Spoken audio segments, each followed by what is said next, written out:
മുറിച്ചെടുത്ത് നമ്മൾ ആളുകൾ വരുമ്പോൾ പയർ പഠിച്ചു കൊടുക്കാൻ പറ്റില്ല, അത്രയധികം പയറുണ്ടായിട്ടുണ്ട്. എല്ലാവരും പറയാം നിങ്ങൾ 30 റുപ്യ കിലോ ചെയ്തത് നിങ്ങൾ തന്നെ പൊട്ടിക്കും, ഞങ്ങൾ പൊട്ടിച്ചത് 50 റുപ്യ. അവരെന്നെ ചാക്കോട് ഞങ്ങൾ വെച്ച് നോക്കി പൈസ എന്നവർ പോകും. അപ്പൊ അത്രയധികം പയറുകൾ, അത് നമുക്ക് അധികം നോട്ടം വേണ്ടെന്നുള്ളതാണ്. കുറ്റിപ്പയർ എന്ന് പറയുന്നത് നമ്മൾ കടയിൽ നിന്ന് ഇടുമ്പോഴായിരിക്കും കയറിന്റെ വിത്ത് കിട്ടും.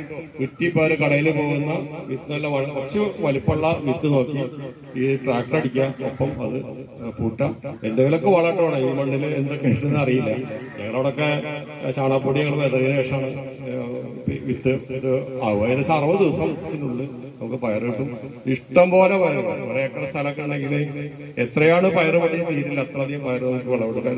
ഇതിന്റെ പൈസ നമുക്ക് തിരിച്ച് നമ്മൾ ചെലവാക്കിയ പൈസ തിരിച്ചെടുക്കാൻ ഏറ്റവും മനോഹരമായ പദ്ധതിയാണ് പയർ. എന്റെ ആശയം എന്റെ മുന്നിൽ കണ്ടതാണ് ഞാൻ പറയുന്നത്. മറ്റുള്ള പല കാര്യങ്ങളുണ്ട്, അത് ഒരുപാട് സമയം എടുക്കും. വെള്ളരി എന്ന് പറഞ്ഞാൽ 50 ദിവസം കഴിഞ്ഞാൽ വിളവെടുക്കാം. പയർ കഴിഞ്ഞാൽ 60 ദിവസം കഴിഞ്ഞാൽ വിളവെടുക്കാം. പിന്നെ